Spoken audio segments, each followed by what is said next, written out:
How to adjust alarm volume when it is too low or too high.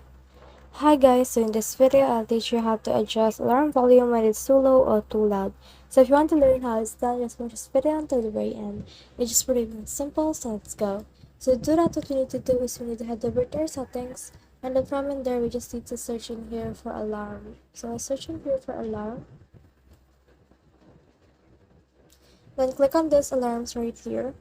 Then you should see here the volume for your alarm. So if it is too low, then just adjust it like this. So if it is too high, then you can just head over and switch this button right here into this level.